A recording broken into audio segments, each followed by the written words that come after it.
A defesa do adolescente acusado de agredir e matar o cachorro Orelha apresenta um novo vídeo para contestar o inquérito da polícia de Santa Catarina. Nas imagens, o cão comunitário aparece vivo e andando pela calçada por volta das 7 da manhã do dia 4 de janeiro, data em que o animal teria sido morto. Os advogados do menor sustentam que ele teria voltado para casa por volta das 6 da manhã, como mostra o vídeo divulgado pela Polícia Civil depois de sair com uma garota. As autoridades de Santa Catarina confirmam que o cachorro, filmado vivo, às 7 da manhã, realmente era Orelha, mas que naquele momento ele já estaria ferido e morreria depois, em consequência dos ferimentos. É isso, Davi Musso? Bom dia para você. Aliás, Davi, Oi, não. Megali, Eu bom dia toda hora pra você. meto um Davi aqui. David Musso, bom dia para você, Musso.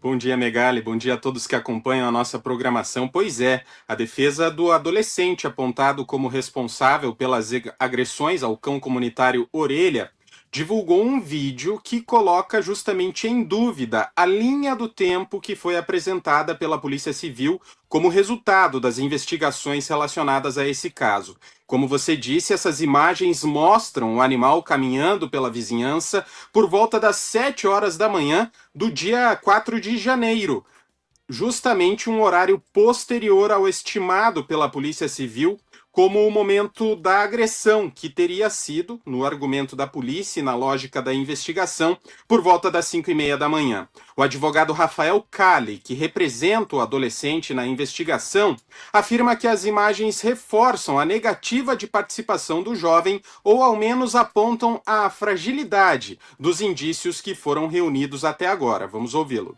Nos leva a crer, indubitavelmente, que o cão Orelha, depois do horário alegado pela autoridade policial na conclusão do auto de apuração de adolescente infrator, não condiz com a realidade, tendo em vista que ele foi visto posteriormente passeando calmamente pelo próximo ao local onde foi apontado, onde ele teria sido morto. O inquérito foi concluído nesta semana pela polícia, que pediu, inclusive, a internação provisória do jovem. A delegada responsável pelo caso, Marjorie Valcaregi, confirmou que o vídeo é verdadeiro e que estava no conjunto das 1000 horas de imagens em posse da investigação. A autoridade reforçou, no entanto, que a polícia nunca afirmou que o cão morreu logo após as agressões. Segundo ela, testemunhas relataram que o animal foi visto ainda ferido no dia 4 e que no dia seguinte o estado de saúde dele piorou. Podemos perceber que ele dá uma titubeada e ao longo daquele período, até receber o atendimento médico veterinário, ele vem evoluir o quadro e vem a óbito. Esse é o principal ponto de questionamento, e aí vocês também devem ter analisado essas imagens. O que chama a atenção é justamente essa análise de que o animal titubeia.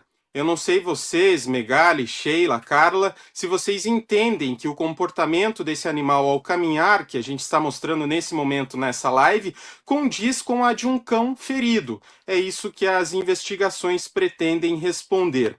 A defesa do adolescente também comentou as contradições que foram apontadas pela Polícia Civil sobre a divergência no depoimento em que o jovem teria negado ter saído do apartamento no horário indicado como o da agressão. O advogado afirma que ele estava muito nervoso no momento da oitiva e que por isso acabou se confundindo. Já em relação às roupas, a defesa sustenta que foi a mãe do adolescente que tentou esconder o boné e o moletom para que não fossem vistos pela população, com medo de que o jovem pudesse ser linchado ao desembarcar ao Brasil. A defesa afirma, no entanto, que as peças foram apresentadas à Polícia Civil, colocadas à disposição das autoridades durante a investigação.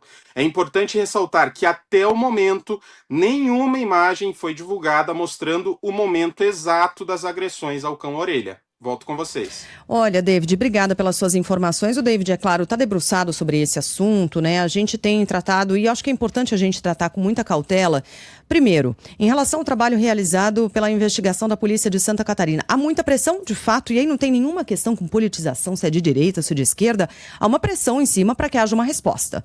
Inclusive, há uma militância importante e que faz um trabalho importante no Brasil contra os maus tratos animais e que fazem muita pressão para que a solução desse caso apareça rapidamente. Agora, essa pressão também não pode fazer com que a polícia apresente um resultado precipitado.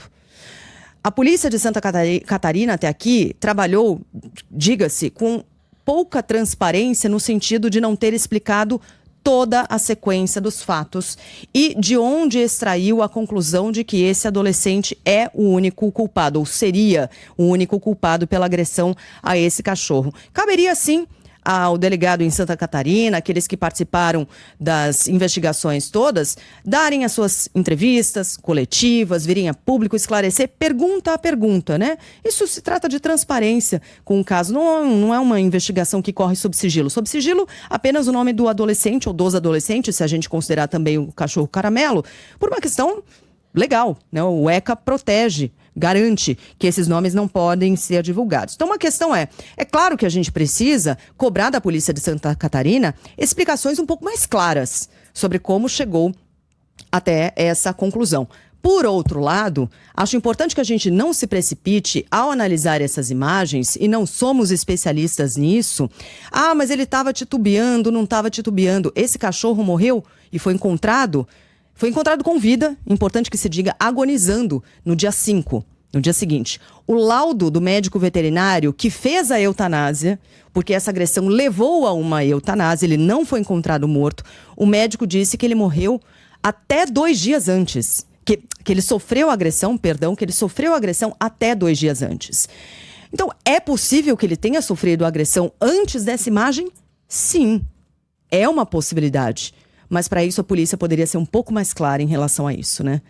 Porque a gente ouviu aí a palavra do advogado de defesa que tem se sustentado, se apoiado nessa imagem, mas essa imagem sozinha não é capaz de nos deixar claro que ele de fato não tinha sofrido uma agressão. Ah, mas ele parece bem. Parecer bem com uma paulada na cabeça, ele não sofreu outras agressões, de acordo com o laudo final, que não uma paulada na cabeça. Circulou muita notícia falsa em relação a esse caso.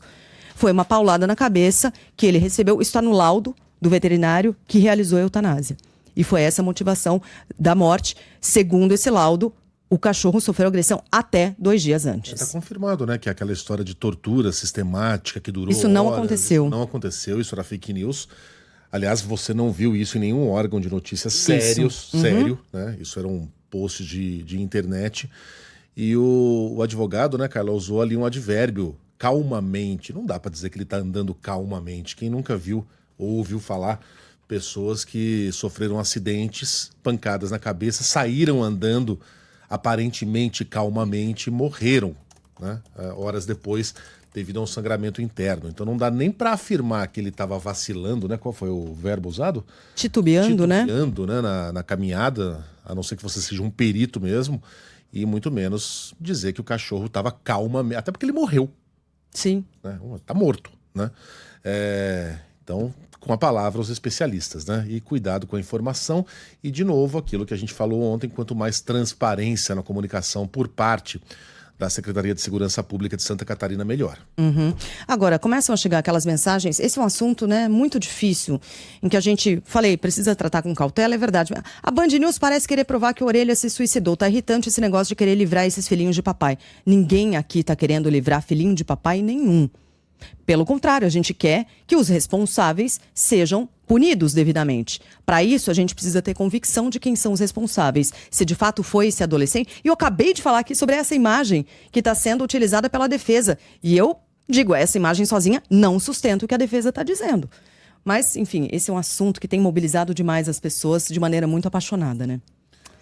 Vamos mudar de tema. Paixões de lado, né? Desculpa, só para encerrar. Me parece também que tem muita gente querendo que os filhinhos de papai sejam assassinos cruéis e talvez não sejam, né? Certamente houve alguma coisa ali, mas, por exemplo, aquilo que a gente já teve como...